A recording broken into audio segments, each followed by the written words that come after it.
So I'm going to make 2 poppers of slightly differing sizes.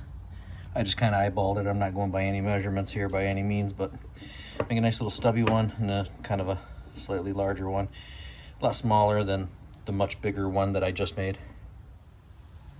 I'm just going to kind of try and mark the tops of these so that when I'm cutting this I can kind of keep it somewhat right side up.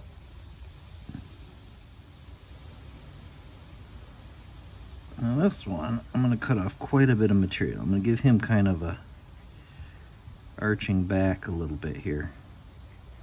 Just kind of curve it.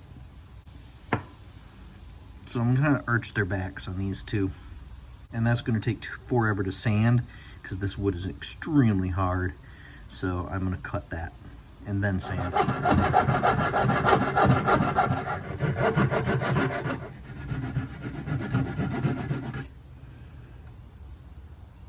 I can sand the rest. And the little one.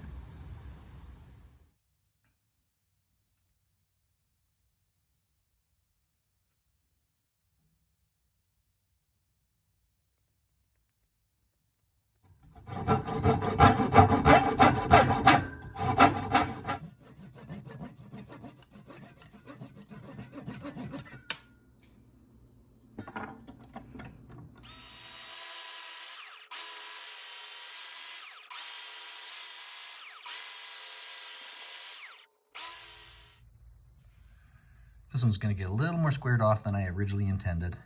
Not going to be round anymore. When I was cutting the side, I just cut way too much off, so now I have to kind of even it out on all sides and fix that. I got to fix this little gouge here. It'll be different than I intended, but it'll still be kind of cool.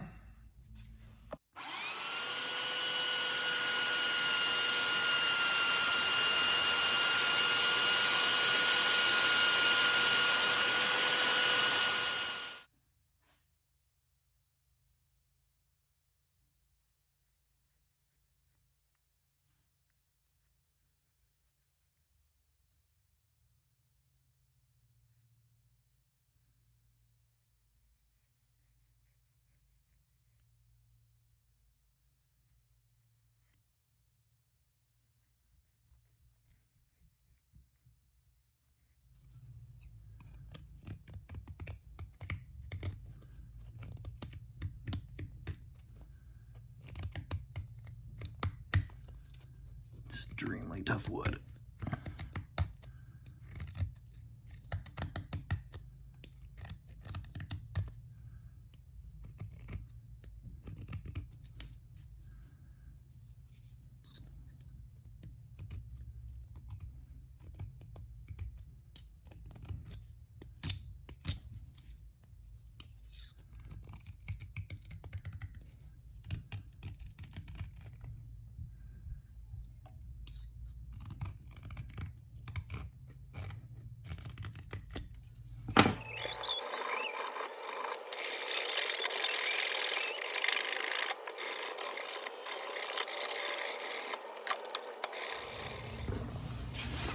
So I thought of something different to do here.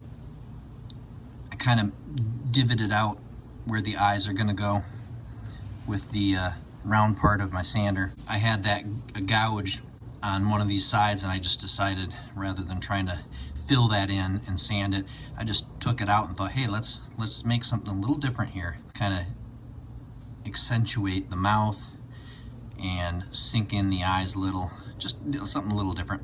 And then the smaller one, which is quickly becoming bigger because I haven't cut as much material off. This one started off bigger, but I ended up cutting off way more material. This one's still roundish, so it actually is now the bigger of the two, at least girth wise. This one's still a touch longer, but it's way skinnier and way lighter.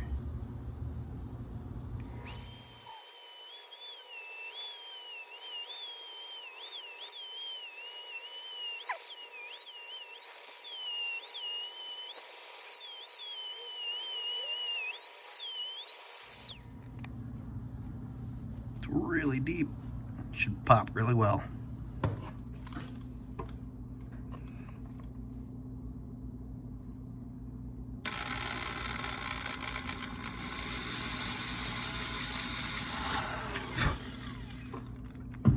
give it a little bit of a head start for where I'm gonna start slowly chipping away at it.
All I have left are these big ones. Hopefully this is enough and or not too much.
Yeah, this wood is so dense.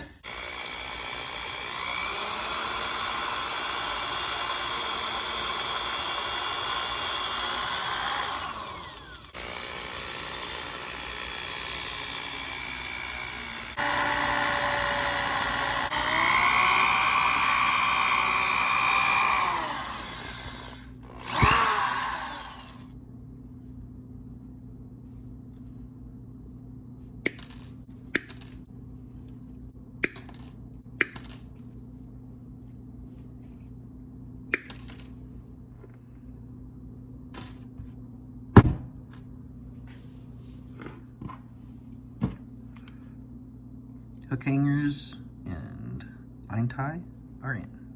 Seal the wood. And of course I still haven't bought any new polyurethane, and I'm still using this old crusty stuff that's super thick and half dried. It still works though, so I will keep using it.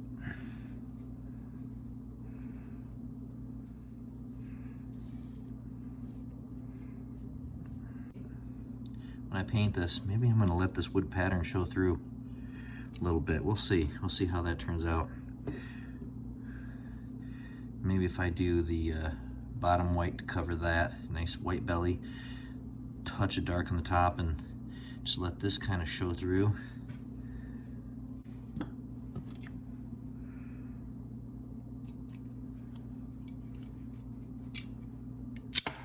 Hang this.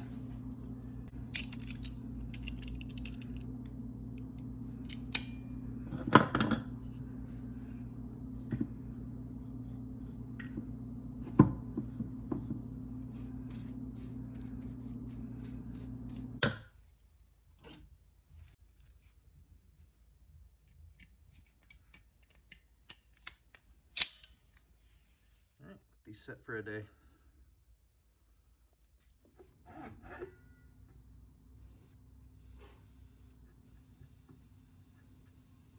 My brush is messed up badly. Look how spitty that is. My brush is a mess right now.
I'm gonna have to figure out a good way to stabilize these so they don't rotate so much. See, this one's sticking, this one's staying in place, but this one on the other hand it just keeps flopping over to its back as it rotates because I don't have it, I don't know what you want to say there, but horizontally fixed.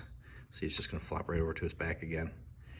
And that, unfortunately, resulted